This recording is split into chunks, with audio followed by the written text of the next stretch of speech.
अब हम आ गए हैं क्वेश्चन नंबर 8 पे। स्टेटमेंट में पढ़ देता हूं। F maps to R positive goes to 4 to infinity, 4 comma infinity, इसमें 4 इंक्लूडेड है, गिवन बाय जो हमें ये दिया है x2+4। ठीक है। Show that f is invertible. Invertible का मतलब क्या है कि मुझे 1 1 और 1 2 प्रूव करना पड़ेगा इसे। विद इनवर्स ऑफ f की पावर -1 ऑफ गिवन बाय, यानी f इनवर्स दिया है given by f inverse of y is equal to y-4, where r positive is the set of non negative real numbers. Non negative का मतलब क्या है कि इसमें 0 इंक्लूडेड है। आई होप ये आपको क्लियर है, ये पता ही होगा। बच्चों, ये शुरू करने से पहले मैं आपको बता दूं कि मेरे वीडियोस की लेंथ थोड़ी लंबी होती है, लेकिन मैं लेंथ को कंसिडर नहीं करता हूं। मेरा ये मानना है कि आपको हर एक कॉन्सेप्ट को मैं डिटेल में समझाना चाहता हूं, इसीलिए कभी कभी थोड़ा 5-10 मिनट का फर्क पड़ जाता है। और आप प्लीज पेशेंटली उसमें हर एक बात सुना कीजिए, क्योंकि उसमें काफी सारी बातें कॉम्पिटिशन्स के रिलेटेड भी बताई जाती हैं। ऑल्दो जो नेक्स्ट वीडियोस आएंगे वो जेई मेंस और एडवांस के बनेंगे, लेकिन हमारी फाउंडेशन यहीं से ही शुरू होती है, ये जो हमारे 11th और 12th के फाउंडेशन वीडियोस हैं। हाउएवर, अब हम इस क्वेश्चन के सॉल्यूशन की बात कर लेते हैं। सॉल्यूशन लिख लेते हैं, ये मैंने लिख लिया है। अब मैं लिख लेता हूं लेट x1 एंड x2, ठीक है, they belong to R positive. ये देखिए इनपुट, यही हम करते थे, ठीक है। देयरफॉर या सच दैट क्या चीज है ये, f of x1 is equal to f of x2, और जो फंक्शन हमें गिवन है वो क्या है, वो है x1 का होल स्क्वायर। मुझे ऐसे लिखना चाहिए या नहीं, x1 का whole square plus 4, I should write it like this, क्योंकि जहां पे x है वहां पे x1 आ चुका है, ठीक है, और x2 का होल स्क्वायर प्लस 4, ठीक है। पहले ही समझ लेना बेटर है रादर देन मैं गलती करूं।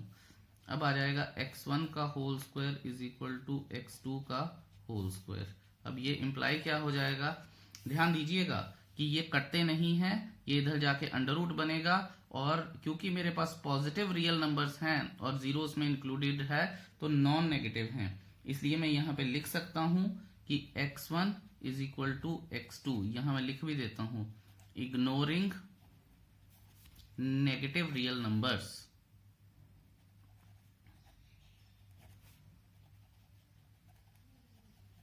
ठीक है, आई होप ये आपको बात क्लियर हो गई है।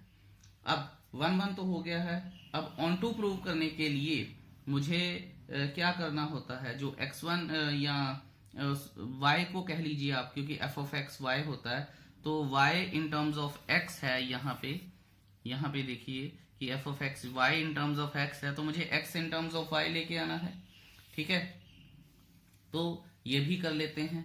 यहाँ पे क्या है हमारे पास, f ऑफ x, ये देखिए f of x is equal to x square plus Y 4, sorry, यहां मैं लिख लेता हूं let y is equal to x square plus 4, और यहां पे क्या आएगा, x is equal to under root में y-4, और मैं प्लस माइनस लगाऊंगा नहीं, क्योंकि मैं आपको ऐसे लिख देता हूं, बेटर है, ज्यादा रीजनिंग के चक्कर में पढ़ना नहीं है, ठीक है।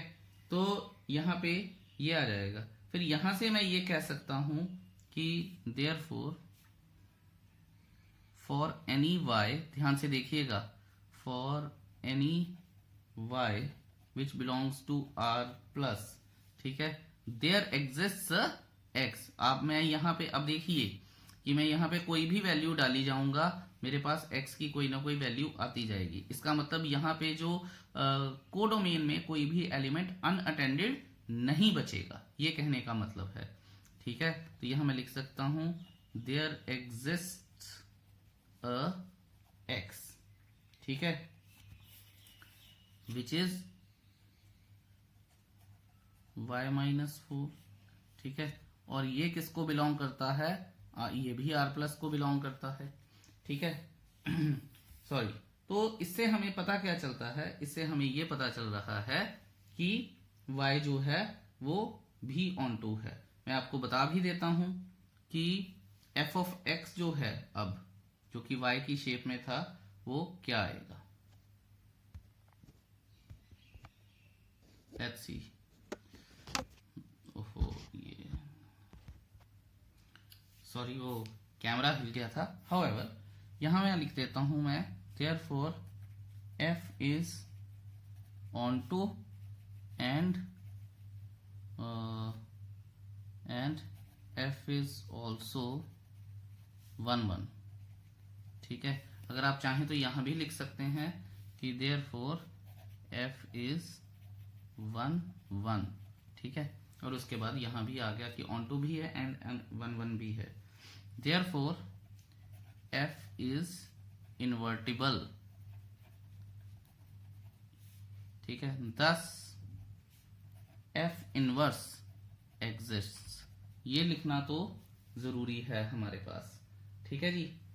अब आप देखिए कि हमारे पास अगर f इनवर्स है, मैं आपको पहले ही बता दूं ये बात कि ये मेरे पास जो फंक्शन था, ये डोमेन थी, ये रेंज थी।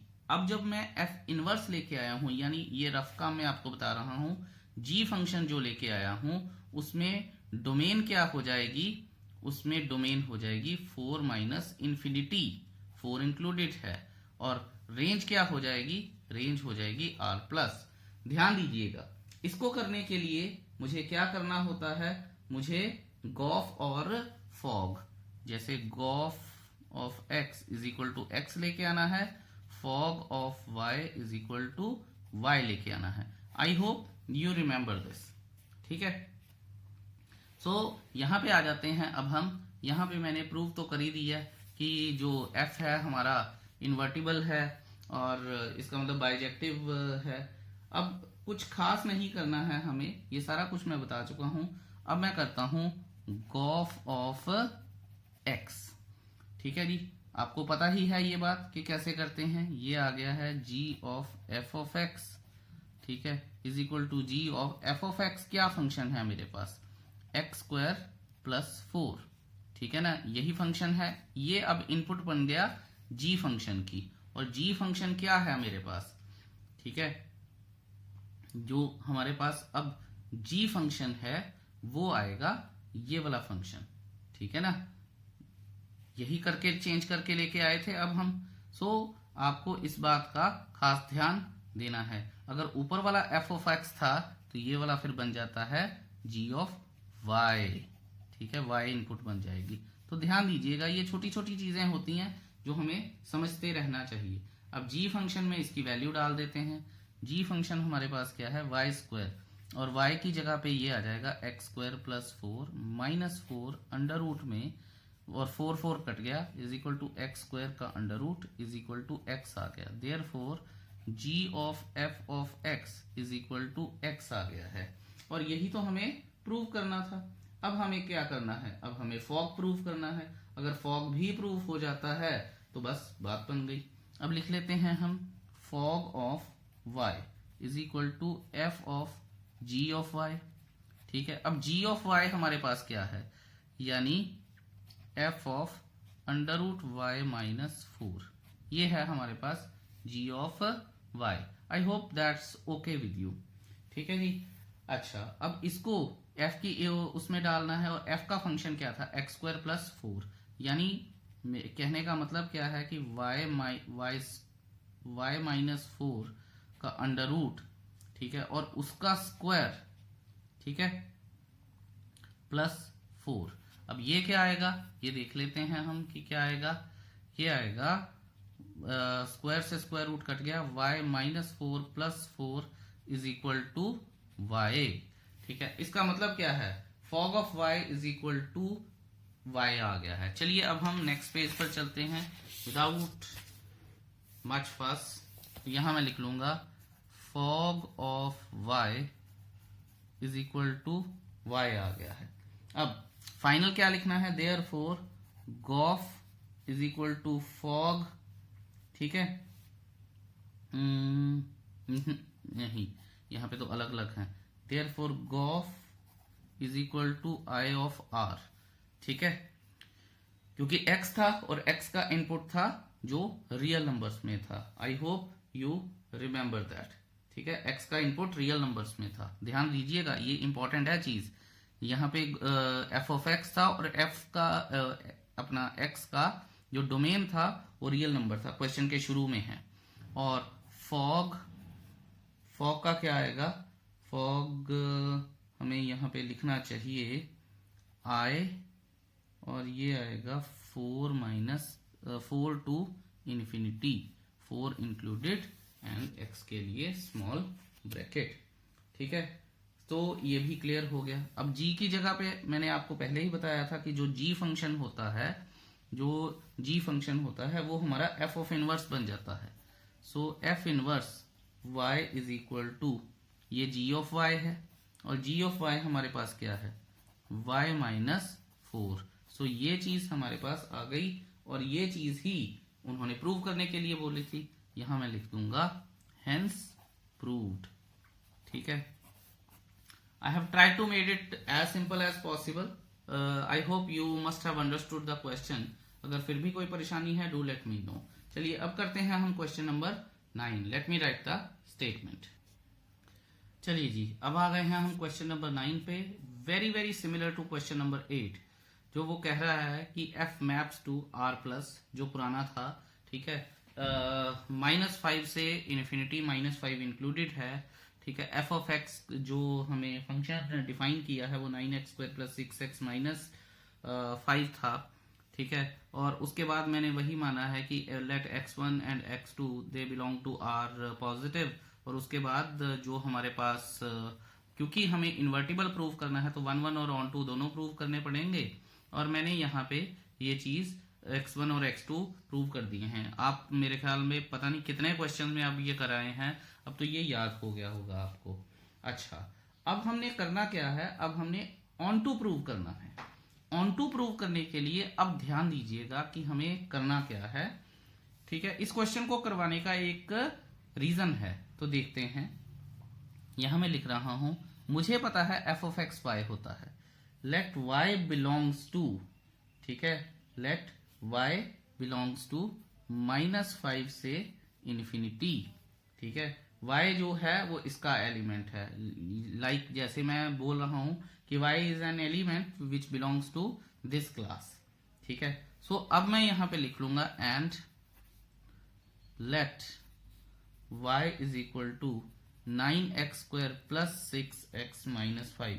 अगर आपको याद होगा, हमने एग्जाम्पल्स में कंप्लीटिंग द स्क्वायर किया था, वही हमें यहाँ पे भी करना है।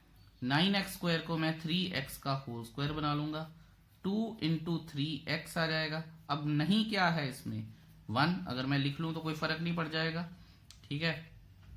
तो यहाँ पे आ जाएगा, यहाँ माइनस तो है नहीं, तो मैं लिखूंगा +1 -1 -5। I hope that's clear to you. ये मैंने क्यों किया है, ये स्क्वायर पूरा करने के लिए किया है। देखिए a² + b² + 2ab। तो ये मेरे पास फॉर्मूला क्या बन जाएगा, फॉर्मूला बन गया है 3x + 1 का whole square -6। I hope you get that. अगर आपको फिर भी कोई परेशानी है तो मुझे जरूर बताइएगा। ये वही बात है जो हमारे पास फंक्शन था y in terms of x, मैंने तो स्क्वायर को कंप्लीट किया है। अब मुझे x in terms of y लिखना है। y इन टर्म्स x तो है ही है मेरे पास, ठीक है। अब मैं लिखूंगा x in terms of y।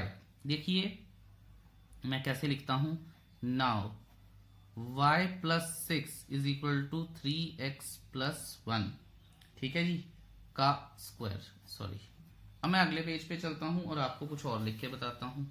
ये देखिए 3x + 1 ने अपना स्क्वायर उधर भेज दिया, जो कि स्क्वायर रूट में बन गया, तो y + 6। अब मैंने आपको पहले भी बताया था कि मुझे इसको कॉम्प्लेक्स नंबर बनने से रोकना है, और कॉम्प्लेक्स नंबर बनने से रोकने के लिए as y is greater than equal to -5 जो कंडीशन में दिया है, therefore it implies to y + 6 should be greater than equal to 0। ठीक है, ध्यान दीजिएगा, क्योंकि ये 0 हो सकता है लेकिन ये पूरा का पूरा नेगेटिव में नहीं जा सकता। ठीक है, तो फिर क्या आएगा, अगर मैं यहाँ -5 लगा देता हूँ, -5 से बड़ा होना चाहिए, तो अगर मैं -5 लगा भी देता हूँ तो 1 विच इज ग्रेटर देन और इक्वल टू 0, तो फिर कोई इशू नहीं है मेरे पास। ठीक है, आई होप ये चीज आपको क्लियर है।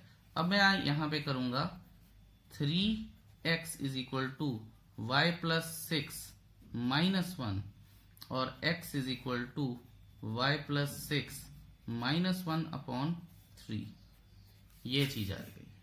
ठीक है, ये हो गया है हमारे पास x, ठीक है, इन टर्म्स ऑफ y। अब y in terms of x भी आ गया, x in terms of y भी आ गया। अब आप यहां पे देखिए कि कोई भी वैल्यू y की -5 से बड़ी उठा के देख लीजिए, -4 लगा लीजिए पॉजिटिव, -3 पॉजिटिव, -2 पॉजिटिव, -1 पॉजिटिव। अब कोई वैल्यू -5 से बड़ी लगा के देख लीजिए और आपको पता है कि बड़ी वैल्यूज -4, -3, -2 इस तरह से चलेंगी। अब कोई लगा के देख लीजिए, पॉजिटिव आएगा और वो पॉजिटिव रियल नंबर ही बनता जाएगा। तो यहां पे मैं लिख सकता हूं therefore for any value of x of y greater than equal to -5 there exists a value of x, there exists a value of x। ठीक है जी, डार्क कर दूं थोड़ा सा। सो इससे हमें क्या पता चलता है कि therefore f is N onto function. ठीक है, एंड मुझे ये भी लिख देना चाहिए कि चलो यहीं पे लिख देते हैं f is equal to -5 to infinity, ये भी आ गया है।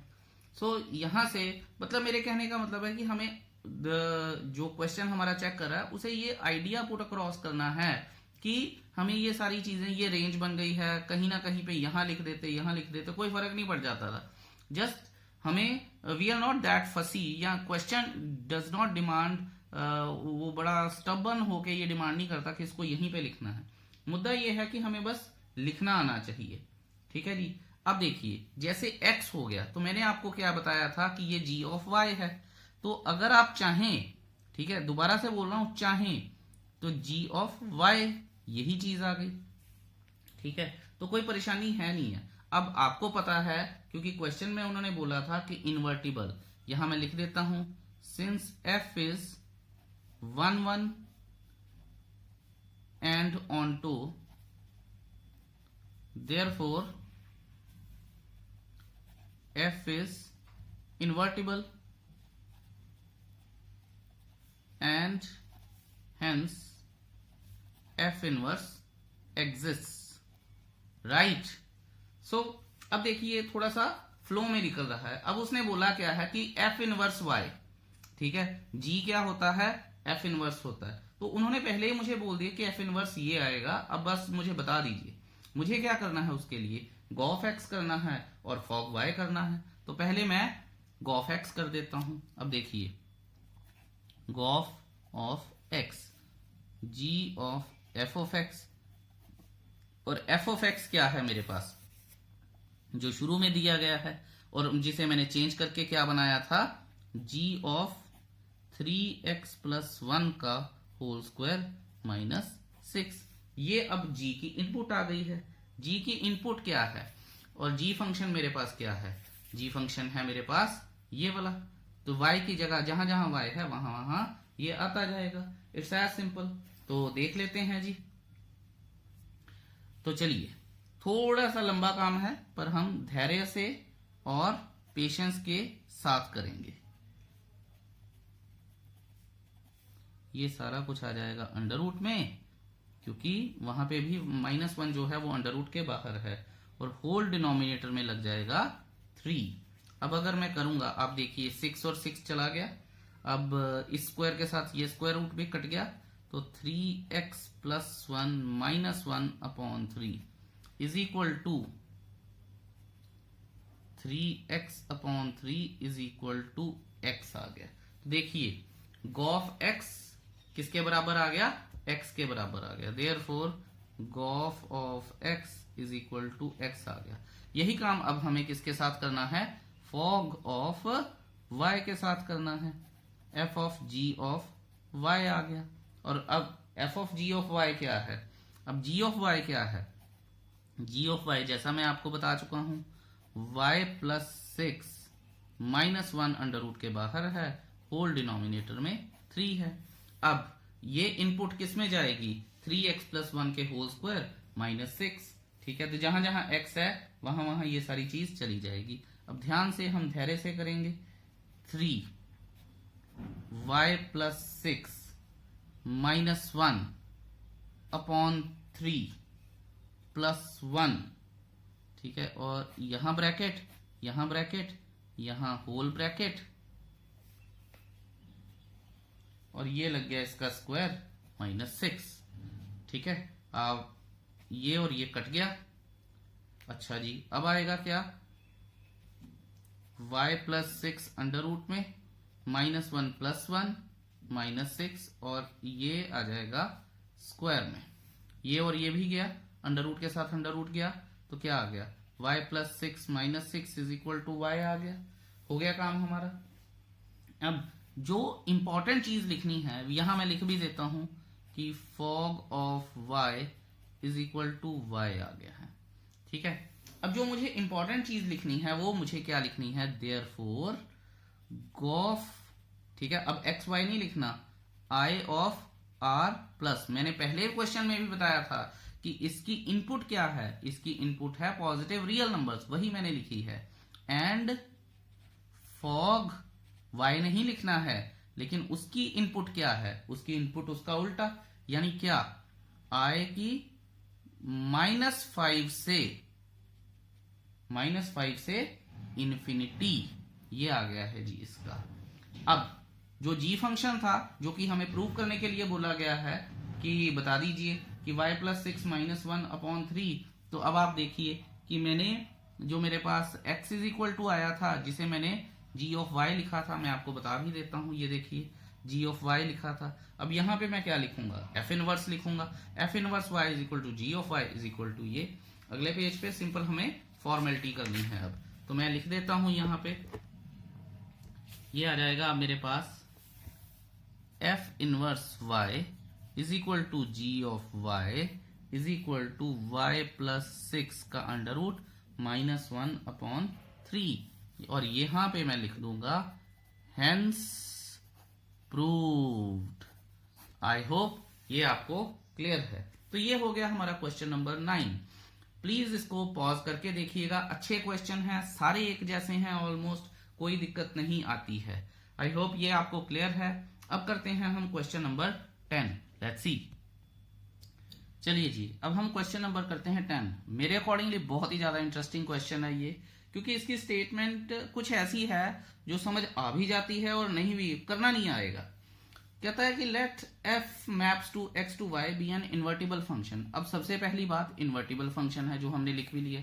इन्वर्टिबल का मतलब क्या होता है कि ये फंक्शन जो है, ये f की बात वो कर रहा है, ये 1 भी है, ऑन टू भी है, मीन्स कि वो बाइजेक्टिव है। अगर वो बाइजेक्टिव है तो इसका मतलब क्या है कि उसका इनवर्स एग्जिस्ट करेगा, दैट इज इन्वर्टिबल, ठीक है। उसका क्योंकि इन्वर्टिबल है तो फिर इसका इनवर्स भी एग्जिस्ट करेगा। अब इनवर्स क्या होता है, अगर थोड़ा सा हम इसमें बात करें, यहां मैं लिख लेता हूं इनवर्स क्या है ये, और ये क्या हो जाएगा, y टू x हो जाएगा। यही बात हमने पढ़ी है कि इनवर्स में जो रेंज होती है वो डोमेन बन जाती है, और जो डोमेन होती है वो रेंज बन जाती है।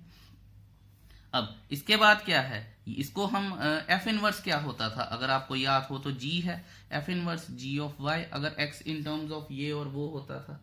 और यहां से हमें ये भी पता चलता है कि, और उसने क्या बोला है, उसने बोला है कि f has unique inverse. Unique inverse का मतलब है कि ये एक ही हो सकता है, एक से ज्यादा नहीं हो सकते हैं। अब इसको हम अपने कॉन्ट्राडिक्शन मेथड से प्रूव कर सकते हैं, और कोई मेथड कोई भी करेंगे हो तो जाएगा, पर वो बहुत लंबा और टीडियस प्रोसेस हो जाएगा। तो लेट्स सी, यहां हम करते हैं let G1 and G2 be the two inverse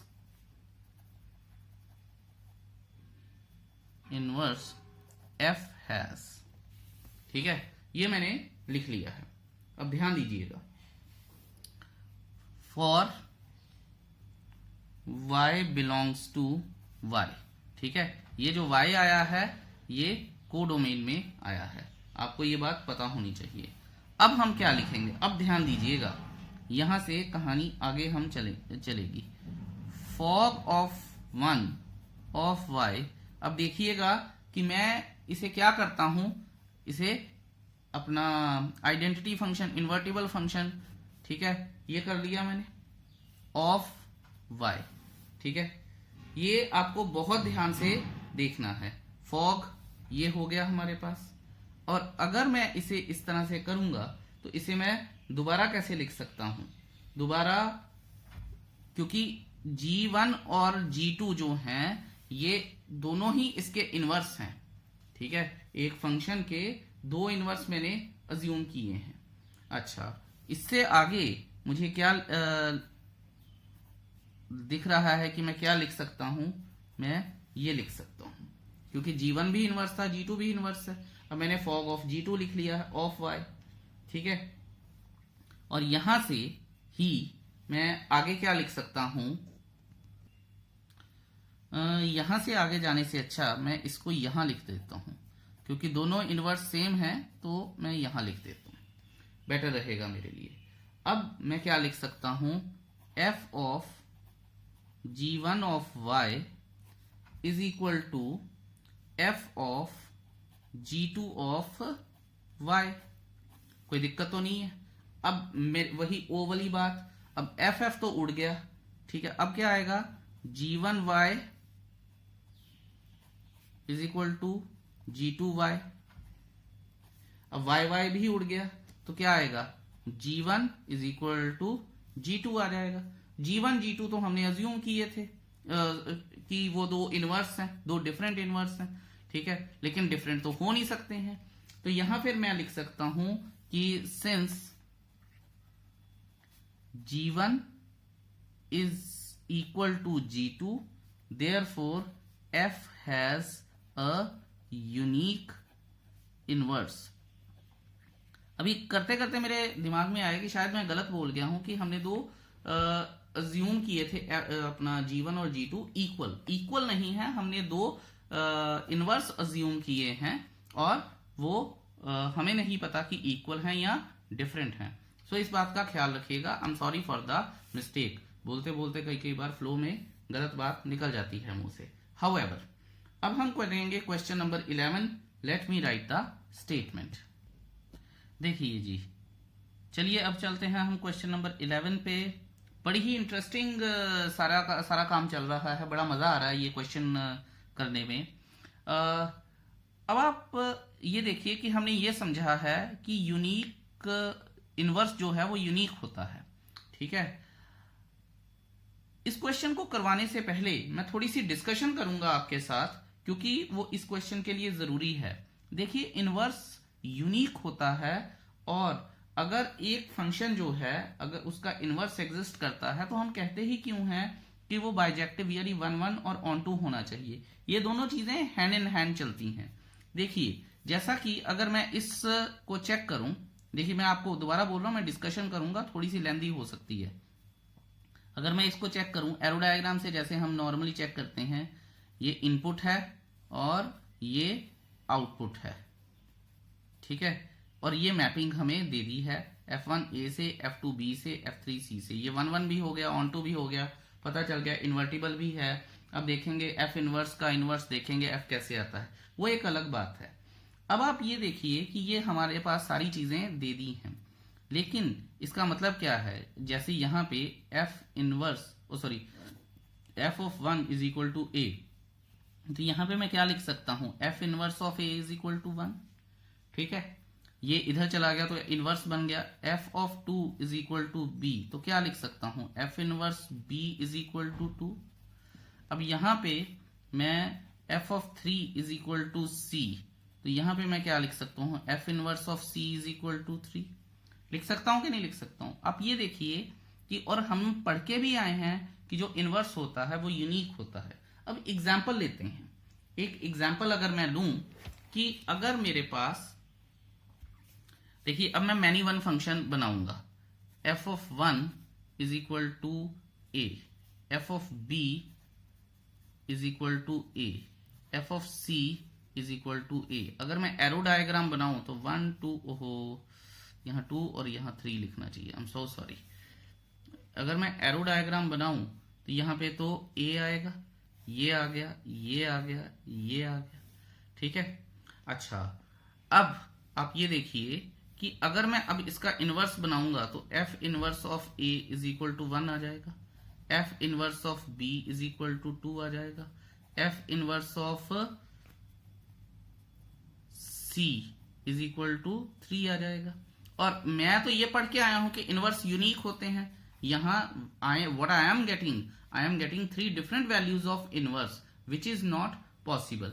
और यही चीज ऑन टू के साथ होगी। देखिए यहाँ पे 1 2 3 4 1 और लेट्स से मान लीजिए 3 और 4 ही लिख लेते हैं।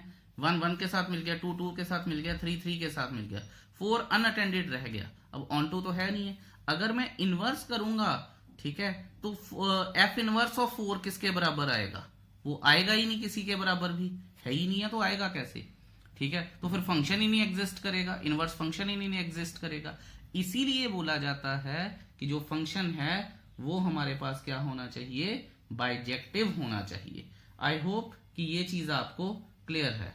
अब हम आगे अपने क्वेश्चन की डिस्कशन कर लेते हैं, क्वेश्चन नंबर 11 की। अब देखिए, ये तो चलिए हो गई डिस्कशन, ठीक है। This will not be the part of the solution. Question मैं यहां से ही कंटिन्यू करूंगा। एरो डायग्राम बना के बता दिया है, ये सारा कुछ, ये भी रादर मुझे लिखना नहीं चाहिए, ठीक है। यही सारा कुछ, चलिए मैं सारा क्वेश्चन ही दोबारा से कर देता हूं, ठीक है। उसमें हमें कंफ्यूजन रहेगी। A f of 2 is equal to b, f of 3 is equal to c. तो यहां पे मैं छोटा सा एरो डायग्राम बना के बता देता हूं, ए बी सी, क्योंकि उन्होंने मुझे बोला है कि एफ ऑफ ये सारा कुछ है यहां से हेयर, ठीक है। It is clear that the function is, या f is 1 1 and onto. ये मुझे क्लियर हो गया है, ठीक है। आई होप कि ये आपको बात क्लियर है कि फंक्शन जो है वो 1 1 भी है और ऑनटो भी है, ठीक है जी। अच्छा, अगर आपको ये बात क्लियर हो गई है, उसके बाद हम क्या समझ सकते हैं इससे कि therefore F is invertible and f inverse exists. F invertible भी है और एफ इनवर्स जो है वो एग्जिस्ट करता है, ठीक है। अब देखिए, क्योंकि क्वेश्चन में मुझे एफ इनवर्स का इनवर्स लेके आना है, तो एफ इनवर्स वैसे क्या होता है? एफ इनवर्स होता है जी, ठीक है। तो मैं अब जी ना लिख के अगर एफ इनवर्स लिखूं या एफ इनवर्स ना लिख के जी लिखूं तो एक ही बात है। मैं दोनों चीजें लिख देता हूं, f inverse is equal to g, ठीक है, और मैप्स टू। अब ध्यान दीजिएगा, जो पहले आउटपुट थी वो क्या बन जाएगी, अब इनपुट बन जाएगी, और जो पहले इनपुट थी अब वो क्या बन जाएगी, आउटपुट बन जाएगी, ठीक है। अगर आप चाहें तो आप इसका एरो डायग्राम भी बना के बता सकते हैं, नहीं तो जैसे इन्होंने किया है, इन्होंने यही इंफॉर्मेशन तो दी थी, इनवर्स हम अपनी तरफ से और इनपुट अलग लगा रहे हैं। F inverse of b is equal to 2 and f inverse of c is equal to 3, ठीक है जी। ये चीज आपको क्लियर हो गई। अब हमने एफ इनवर्स भी ढूंढ लिया है, अब हमें क्या ढूंढना है, inverse of f inverse. Now for the inverse of f inverse, ठीक है। कहने का मतलब क्या है, और जी दोनों सेम ही चीजें हैं, एफ इनवर्स का इनवर्स ढूंढ लूं या मैं जी का इनवर्स ढूंढ लूं।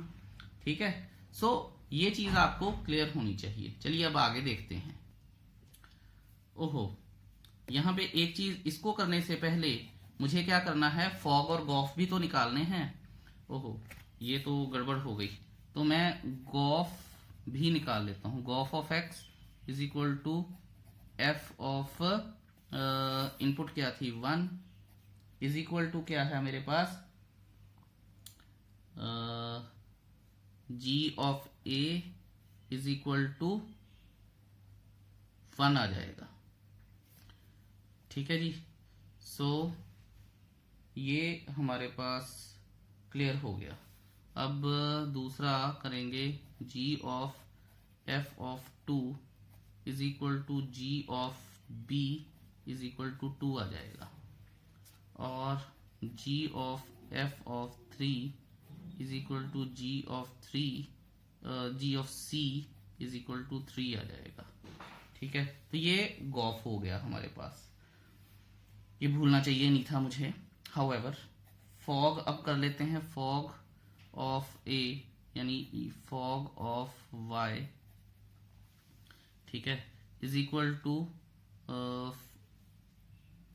ऐसे लिख लूँ मैं, तो जी ऑफ ए क्या है मेरे पास 1, f of 1 is equal to a, और फिर आएगा f of g of b is equal to f of 2 is equal to b आ जाएगा। सो आप देखिए कि इनपुट के बराबर ही आउटपुट्स आ रही हैं, और f of g of c is equal to f of 3 is equal to c आ जाएगा। सो आई होप ये चीज आपको क्लियर है। अब हम करेंगे, यहां पे हमारे पास क्या आएगा, यहां पे आ जाएगा हमारे पास देयरफॉर लिखेंगे कि gof is equal to I of x and fog is equal to I of y. इसकी इनपुट x है, इसकी इनपुट y है। ठीक है, वेयर मेंशन कर ही देते हैं सारा कुछ। x क्या है 1 2 3 इनपुट्स हैं, एंड y क्या है हमारे पास a b c। ठीक है, डिफरेंट तरीके हैं, आप कुछ भी कर सकते हैं। सो हम लिख सकते हैं जो मैं पहले लिख के आया था कि therefore inverse f inverse is equal to g, ठीक है, maps to a b c to 1 2 3। ठीक है जी, सो आई होप ये आपको क्लियर है चीज। सो यहां से आगे अगर हम स्टेप करेंगे, ठीक है, कि f इनवर्स तो आ ही गया है। अब यहां पे मैं लिख सकता हूं कि f inverse of a is equal to 1, f inverse of b is equal to 2 and f inverse of c is equal to 3। अब ये चीज हो गई है हमारे पास क्लियर। अब आप ये देखिए कि ध्यान से देखिएगा, f इनवर्स क्या है g है, और मुझे एंड f इनवर्स का इनवर्स ढूंढना है, तो वो क्या होगा, मुझे g का इनवर्स ढूंढना है, इजंट इट। तो मेरे को क्या करना है, मैं ये कर लेता हूं, let there be another function h। मैं लिख लेता हूं लेट देयर, या देयर को छोड़िए, let h goes to, h maps to 1 2 3, ठीक है, goes to a b and c। ठीक है जी, लेकिन अगर मुझे g का इनवर्स निकालना है तो मैं कॉम्प्लिकेटेड ही क्यों कर रहा हूं इसे। मैं इसको इस तरह से लिख सकता हूं, क्योंकि मुझे पता है कि जो हमारे पास ये चीज मैं करके आया हूं, ठीक है, लिखने की जरूरत ही नहीं है, ये चीज मैं करके आया हूं। ठीक है, और g ऑफ a ये मैं बता चुका हूं आपको। तो अब सिंपल हम ये कर सकते हैं हमारे साथ कि गॉफ ऑफ x, ठीक है, ध्यान दीजिएगा, अब जो इनपुट एंड आउटपुट्स हैं वो इस डायरेक्शन में चलनी शुरू हो जाएंगे। आप पहले बोलेंगे कि सर हम गॉफ और फॉग करके आए थे, ठीक है, वो गॉफ और फॉग वो दूसरी इनपुट आउटपुट्स के लिए थी। ठीक है, वहां पे f की वैल्यू 1 2 3 थी। अच्छा, अब हमारे पास जो अपना x की वैल्यू तो वही रहेंगी, लेकिन फॉग और गॉफ अलग अलग हो जाएंगे। देखते हैं कैसे, तो आपको ज्यादा क्लियर हो जाएगा। ये ABC आया है हमारे पास। अब गॉफ ऑफ एक्स, और हमें गॉफ ऑफ एक्स को एक्स के इक्वल लेके आना है और फॉग ऑफ वाई को वाई के इक्वल लेके आना है। सो मैं यहां लिखता हूं गॉफ ऑफ एफ ऑफ 1, ठीक है, क्योंकि मुझे अब ध्यान दीजिएगा ये इंपॉर्टेंट स्टेप है। अब मुझे जी का इनवर्स करना है, तो जी के इनवर्स में ये चीज हो जाएगी इनपुट और ये हो जाएगी आउटपुट। अगर तो मुझे सिंपल जी का गॉफ निकालना होता तो इनपुट होती ये, लेकिन अब आप ध्यान दीजिए कि मैं जी के इनवर्स के एफ के इनवर्स के लिए एफ इनवर्स के इनवर्स के लिए मैं इनपुट ढूंढ रहा हूं। तो एफ के इनवर्स के लिए इनपुट जो है वो यही रहेगी। आई होप कि ये चीज आपको क्लियर हो रही है। बहुत ध्यान से इस चीज को आप देखिएगा, ठीक है। थोड़ा सा आई नो कि कॉम्प्लिकेटेड है काम, लेकिन अगर आप थोड़ी सी प्रैक्टिस करेंगे तो आपको आ जाएगा। G of a is equal to 1, देखिए इनपुट आउटपुट के बराबर हो गई। अब हम लिखेंगे g of f of 2 is equal to g of b is equal to 2, और g of f of 3 is equal to g of c is equal to 3, ठीक है जी। अब गॉफ हमारे पास हो गया। अब हम करेंगे किसकी बात, फॉग की बात करेंगे, ठीक है। चलिए फॉग की बात कर लेते हैं दोबारा से। अगर ये क्वेश्चन आपको नहीं समझ में आया तो आप मुझे जरूर बताइएगा, मैं इंडिविजुअली दोबारा से ये क्वेश्चन आपको अलग मेथड से जरूर बताऊंगा। अच्छा, fog of a is equal to, यहां लिख लेते हैं ऐसे, तो जी ऑफ ए क्या है 1, और ये क्या आ जाएगा ए ही आ जाएगा। फिर मैं दोबारा से लिखूंगा g of b is equal to f of 2 is equal to b. फिर मैं लिखूंगा g of c is equal to f of 3 is equal to c ही आ जाएगा। तो मैं यहां लिखता हूं देयरफॉर गॉफ से सिर्फ फर्क इतना है कि आप f की जगह पे एक फंक्शन h मान सकते थे, जो मैं पहले कोशिश कर रहा था, लेकिन मैंने फिर सोचा कि h will be even more complicated for you. तो डिपेंड ये करेगा कि आप क्या सोचते हैं और कैसे आपको समझ आता है। And fog is equal to I of y, ठीक है। अब देखिएगा वेयर मैं मेंशन कर देता हूं x is equal to 1 2 3 and y is equal to ABC, ठीक है जी। Therefore inverse of G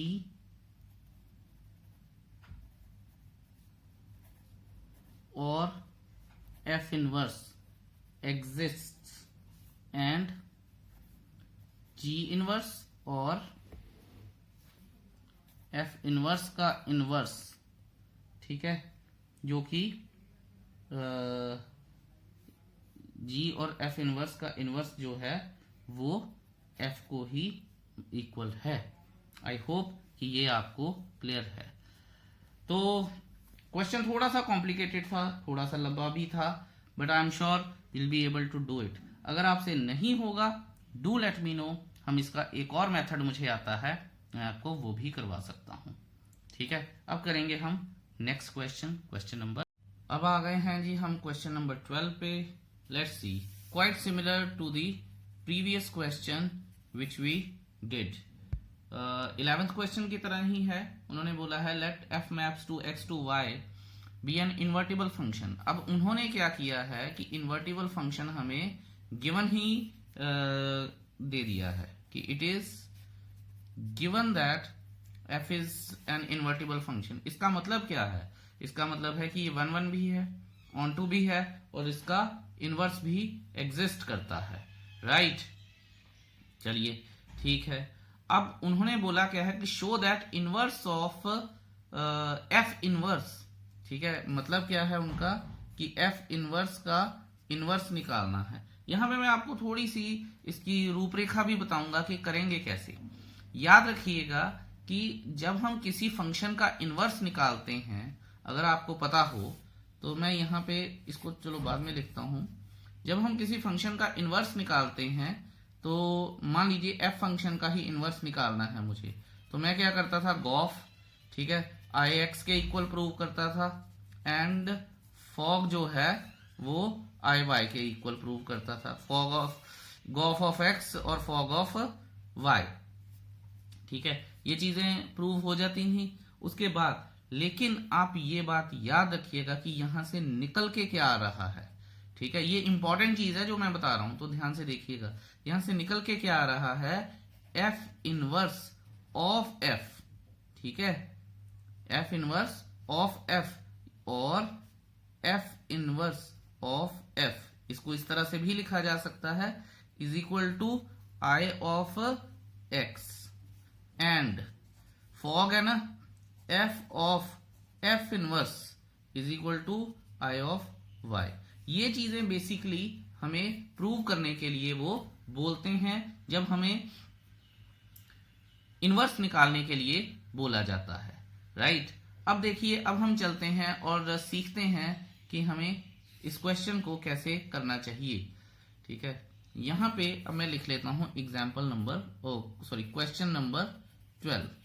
question number 12 है f maps to x to y, invertible function है, एन इन्वर्टिबल फंक्शन जो कि हमें गिवन है, बड़ी अच्छी बात है जी। उसके बाद अब आप ये देखिएगा कि उन्होंने लेट लिखा है तो हम भी लेट लिख देते हैं। अच्छा, यहां पे अब इससे इंप्लाई क्या हो रहा है ये देखने वाली बात है कि what does it imply. It implies कि देन अगर ये इन्वर्टिबल फंक्शन है then there exists a function g,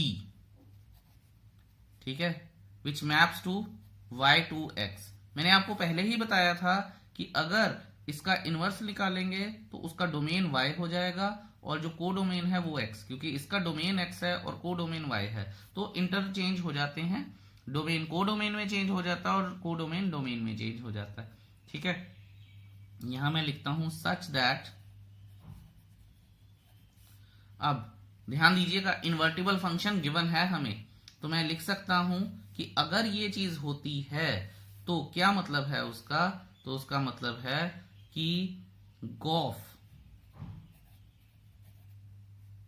ठीक है, of x is equal to I of x and fog of y is equal to I of y, ठीक है। यहां से एक और चीज भी आती है निकल के कि so f inverse is equal to g, ठीक है, so here f inverse is equal to g, ठीक है। अब देखिएगा, ध्यान दीजिएगा, देयरफॉर गॉफ, अब मैं x नहीं लिखूंगा इसके साथ, आई ऑफ x आ जाएगा and fog is equal to I of y आ जाएगा, ठीक है। Therefore so it implies to f inverse of f, मैंने आपको बता दिया है कि f इनवर्स किसके बराबर है, g के बराबर है, is equal to I of x and fof inverse is equal to I of y। Hence, ध्यान देते हैं, hence f inverse maps to y to x is invertible.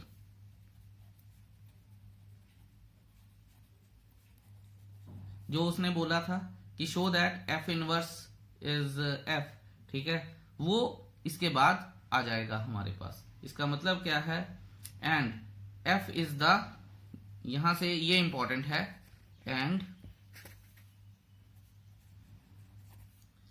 f is the inverse of f inverse, ठीक है, that is F inverse का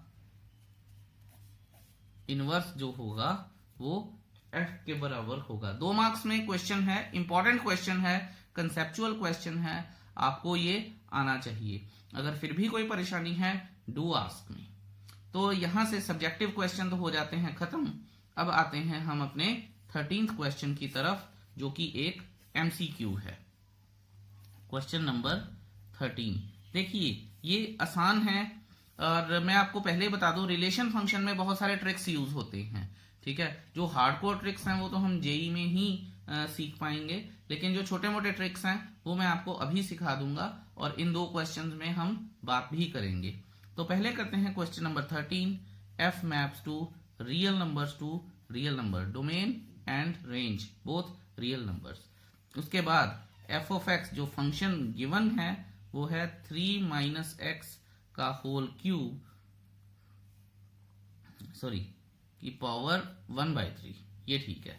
अब हमें फॉफ निकालना है, ध्यान दीजिएगा, फॉफ ये हमने बड़ा कम पढ़ा है, फॉफ निकालना है यानी फंक्शन, ठीक है, एफ ऑन एफ। सो इस बात का बड़ा ध्यान दीजिएगा और देखते हैं कि ये चीज कैसे यूज होगी। अब आप ये देखिए, अगर मुझे फॉफ निकालना है, फंक्शन मुझे दे दिया है, ठीक है, चाहे एमसीक्यू है, पर देखिएगा उसके बाद आपको बताता हूं कि इसको छोटा करके कैसे देखा जा सकता है। फॉफ निकालना है, f of x is equal to f of x is equal to, अब हमारे पास ये क्या है, ये है एफ ऑफ 3 माइनस एक्स का क्यूब की पावर 1/3। अब बड़े ही ध्यान से देखिएगा कि मैं फंक्शन के अंदर फंक्शन लगा रहा हूं और इस तरह से लगाना चाहिए कि कोई गलती ना हो। तो देखते हैं, is equal to 3 minus bracket में और एक और ब्रैकेट 3 माइनस एक्स क्यूब की power 1/3 and then 1 bracket close and then whole cube and then another bracket closes की पावर 1/3। चलिए इसको थोड़ा सा एक्सप्लेन करते हैं कि हमारे पास, ये तो आपको पता होगा कि ये इनपुट बन चुकी है। जब ये इनपुट है तो जहां जहां पे x आएगा वहां वहां पे ये चीज आएगी। अब आप ये देखिए कि 3 माइनस एक्स का क्यूब था तो x की जगह पे ये चीज आएगी। अब आप ये देखिए कि 3 माइनस एक्स का क्यूब था और ये पूरी चीज इंक्लूडिंग पावर यहाँ पे आ चुकी है, ठीक है। और इंक्लूडिंग पावर जब मैंने रखी तो फिर इसका क्यूब बना और फिर उसकी पावर 1/3 हुई। इसको बड़ा शांत दिमाग से देखिएगा। अब जब मैं इसको सॉल्व करूंगा तो ये 3 और ये 3 तो कट जाएंगे। तो अब आप ये देखिए 3 माइनस एक्स क्यूब, ठीक है, की पावर 1/3, ठीक है, शुड बी इक्वल टू, देखिए जब ब्रैकेट खुलेगी तो 3 कट जाएगा, x पॉजिटिव हो जाएगा, एक्स क्यूब की पावर 1/3 इज इक्वल टू आ गया क्या, x। तो हमारे पास क्या हुआ, f of x is equal to x। So option जो है वो C आ जाती है हमारे पास। लेकिन इसका शॉर्टकट क्या है अब हमारे पास, अब आप इस बात का ध्यान रखिए कि फॉफ हमें क्या देखा है, फॉफ यानी फंक्शन अगर ऐसे है, इसके बीच में फंक्शन लगा है f, ठीक है, तो मैं इधर गया और इधर से इधर आया तो यहां पे इनपुट क्या थी, x, तो आउटपुट भी क्या आनी चाहिए, x। तो ठीक है, यहां से हमें यह पता चलता है कि क्लियरली जो इनपुट होती है वही आउटपुट होती है, irrespective of the nature of the function, कि हमें फंक्शन क्या है। जैसे यहाँ पे 3 माइनस एक्स क्यूब का होल पावर 1/3 दिया था, कोई फर्क नहीं पड़ता अगर फॉफ दिया है, क्योंकि फंक्शन से दोबारा फंक्शन पे मैं आ गया और जो इसकी इनपुट थी वही आउटपुट है। यहाँ पे पहुंचा, उसके बाद दोबारा लगा तो मैं यहीं पे पहुंच जाऊंगा। इसका मतलब क्या है कि आएगा, ठीक है। This thing applies and works in I think 95 to 97% of the cases. 2-3% exceptions हो सकती हैं कभी कभी, लेकिन वो इतना ज्यादा भी तंग नहीं करती हैं, क्वाइट विजिबल होती हैं। अब हम चलते हैं अपने नेक्स्ट पेज पे, with question number 14। A nice one, पुराना सब कुछ है जो किया हुआ है, इसका भी आपको एक शॉर्टकट बताऊंगा। चलिए जी, अब आ गए हैं हम क्वेश्चन नंबर 14 पे। सब्जेक्टिव और ऑब्जेक्टिव दोनों तरह से ये हो सकता है। उन्होंने ये ऑब्जेक्टिव बोला है तो हम इसको ऑब्जेक्टिव करके दिखा देंगे, ठीक है। अच्छा, ऐसे क्वेश्चन जब भी होते हैं सब्जेक्टिव में तो ये लंबे होते हैं, 2 से 4 नंबर का आता है, लेकिन ऑब्जेक्टिव में ये बड़े आसान होते हैं, ट्रिक होता है इनका। और क्वेश्चन का आंसर क्वेश्चन के अंदर ही छुपा है, इसके लिए आपको प्रॉपर नॉलेज चाहिए। अब आप ये देखिए कि फंक्शन जो है मैप्स टू रियल नंबर में से ये नंबर उन्होंने माइनस कर दिया है। क्यों किया है? क्योंकि हमें फंक्शन को ये डिफाइन करके दिया था, और मैंने आपको पहले प्रीवियस वीडियोस में भी बताया है कि डिनोमिनेटर को इक्वल टू 0 करना है, क्योंकि क्या नहीं हो सकता है, यहाँ पे 0 नहीं आ सकता है। तो कौन सा नंबर नहीं आ सकता है? -4/3 नहीं आ सकता। तो उन्होंने पहले ही वो उड़ा दिया है, मजबूरी थी।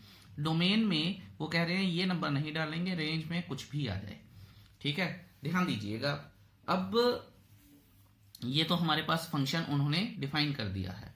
अब दूसरा उन्होंने बोला है कि इनवर्स ऑफ एफ, यानी f inverse is equal to g and it maps to range of F.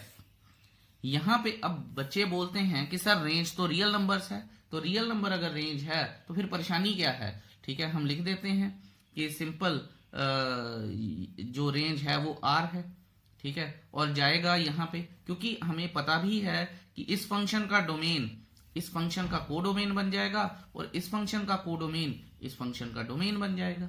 देखिए यहां पे सबसे इंपॉर्टेंट बात, और ये बिल्कुल ठीक है, इसमें कोई परेशानी नहीं है, बट मुद्दा फिर वही आ जाता है कि कुछ रूल्स कभी कभी हमें कुछ और सिखाते हैं।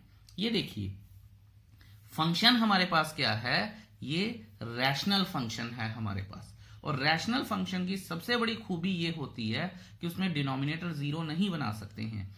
इसका मतलब जब मैं इस फंक्शन में कोई इनपुट दूंगा तो क्या पता रिजल्ट एक रैशनल फंक्शन में आ जाए, जो कि एक रियल नंबर होता है। और जो अगर वो रैशनल नंबर में कोडोमेन आ जाती है, और जब वो डोमेन बनेगी तो डिनोमिनेटर तो 0 नहीं होना चाहिए ना, यही हमें देखना है। देखिए अभी हम सीख के भी आए हैं, बाद में मैं आपको ये सब्जेक्टिव तरीके से भी करके बताऊंगा, लेकिन अभी हम सीख के आए हैं कि हमारे पास जो फंक्शन होता है वो एफ ऑफ एक्स है, जो कि y भी होता है, 4x/3x + 4। This is y in terms of x। अगर मान लीजिए कि मुझे सीधा ही, क्योंकि उन्होंने इनवर्स ऑफ f बोला है, तो इसका मतलब इनवर्स तो इसका एग्जिस्ट करेगा ही करेगा। तो अगर मुझे x in terms of y लेके आना है तो क्या आएगा, 3xy + 4y = 4x। फिर आ जाएगा 4y = 4x - 3xy, 4y = x आ जाएगा 4 - 3y, और x = 4y/4 - 3y। ये जो, और डिनोमिनेटर में क्या नहीं होना चाहिए, ठीक है, डिनोमिनेटर में क्या नहीं होना चाहिए, अगर मैं इसको 0 के इक्वल पुट करूंगा तो मेरे पास y क्या आएगा, 4/3 नहीं होना चाहिए। अब देखिए ऑप्शन, ये वाली ऑप्शन कौन सी है, ये ऑप्शन बी है, और यही हमारा आंसर भी है। तो आपको ये समझना चाहिए कि हमें कब कब क्या क्या करना होता है, ठीक है। और आप ये देखिएगा कि उन्होंने क्या बोला है कि रेंज ऑफ एफ, उन्होंने पूरा का पूरा रेंज को, इस चीज को पूरा ही छुपा लिया है। इसका मतलब अब हमारे पास जो डोमेन है वो क्या बनेगा, वो मैं आपको, it's just an extra information, जो एफ इनवर्स का डोमेन है वो क्या बनेगा, वो बनेगा r-4/3, ये बनेगा डोमेन। और रेंज तो आपको पता ही है, जो ऊपर फंक्शन था उसकी रेंज ये है r-4/3। ये एक्चुअल में ये फंक्शन मैप करेगा फ्रॉम दिस टू दिस। सो ये है पूरा। अब मैं आपको इसको सब्जेक्टिव करके भी एक बार एक्सप्लेन कर देता हूं। Let me solve that for you.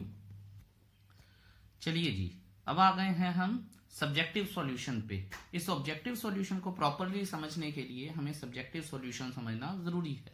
देखिए, ध्यान रखिएगा, स्टेटमेंट में उन्होंने बोला है कि ये जो इनवर्स हमें एफ का ढूंढना है, और इसका मतलब क्या है कि अगर हमें इनवर्स का एफ का इनवर्स ढूंढना है तो ये 1/1 मतलब इन्वर्टिबल है। ठीक है, तो मैं सीधा ही यहां से लिखा है let y be an element of range of f, जो कि क्वेश्चन में मेंशन्ड है। ठीक है, there exist x belongs to r minus 4/3। इसका मतलब क्या है कि x एक ऐसी इनपुट है जो इस पूरे सेट को बिलोंग करेगी जिसमें -4/3 नहीं होगा रियल नंबर्स में, such that x belongs to r minus ये, ठीक है, और g is equal to f of x है। फिर मतलब ये सारी फॉर्मेलिटीज हैं। फिर मैंने लिखा y is equal to 4x plus 4x upon 3x plus 4, और मैंने ऊपर करके बताया था कि y in terms of x है तो x in terms of y ये आ जाएगा। ठीक है, अब यहां से असली चीज शुरू होती है। चलिए नेक्स्ट पेज पर चलते हैं। अब हमने लिखा है कि let g be a function, ठीक है, such that g range of f, ये बहुत इंपॉर्टेंट है, रेंज ऑफ f ये प्रॉपर पूरा कोडोमेन नहीं है जो उन्होंने हमें बोला था। क्वेश्चन में जो कोडोमेन है वो रियल नंबर्स है, और हमें पता है कि जो रेंज होती है, range is the subset of codomain. ठीक है, तो इसका मतलब क्या है? इसका मतलब है कि अगर ये जो चीज है रेंज है तो इसका मतलब है कोडोमेन में से या तो पूरा कोडोमेन या कोडोमेन का कुछ पार्ट। ठीक है, रेंज ऑफ एफ, ध्यान दीजिएगा इस चीज को मैं दोबारा बोल रहा हूं, ठीक है, गोज टू r माइनस 4/3। जो उधर का डोमेन था इधर का कोडोमेन बन चुका है, पर उधर का कोडोमेन इधर का डोमेन बना है कि नहीं बना है ये देखते हैं, क्योंकि रेंज ऑफ एफ है। हाउएवर, अब हमने लिख लिया है g ऑफ y, फिर आपको पता है कि गॉफ निकालना होता है, वो एज इट इज सारा कुछ मैंने कैलकुलेशंस कर ली हैं। ठीक है, ये आप कर सकते हैं इजीली। अगर नहीं भी है आपको पता चल रहा तो पॉज करके you can see the calculations. उसके बाद हम आ गए फॉग ऑफ y पे। फॉग ऑफ y सेम जैसा हम पहले करते थे, यही चीज सारी की है, कैलकुलेशंस की हैं, कुछ भी एक्स्ट्रा नहीं है, सब कुछ पहले ही करके आए हैं और y आ गया है। अब आप ये देखिए इंपॉर्टेंट चीज, गॉफ ऑफ x, और x में हमारी इनपुट क्या थी, ये चीज, ठीक है, ये पूरी, और फॉग, और ये इसके बराबर आ गया i, ये पूरी की पूरी इनपुट्स आ गई। एंड ध्यान से देखिएगा, फॉग जो आया है हमारे पास, ठीक है, इन्वर्टिबल फंक्शन जो है वो r आया है। ठीक है, r रियल नंबर्स हैं, r क्या है, रियल नंबर्स, लेकिन याद रखिएगा ये कोडोमेन की रियल नंबर्स हैं। अब आप ये देखिए f inverse is equal to g, अब f इनवर्स आ चुका है g के बराबर, रेंज आ गई है। अब यहां से हमें क्या पता चला है कि f inverse of y is equal to 4y upon 4 minus 3y। यहां से हमें ये पता चलता है कि जो हमारे पास जो मैंने आपको पहले भी बोला था कि f इनवर्स की इनपुट है वो पूरा कोडोमेन नहीं है, उसमें रियल नंबर्स में से क्या माइनस हो जाएगा, 4/3 माइनस हो जाएगा। ये एक्चुअल में जो आप कह सकते हैं कि डोमेन है हमारा इनवर्स फंक्शन का। यहां से ये एक्सरसाइज खत्म होती है। Thank you so much for watching so patiently. Have a nice day, bye bye.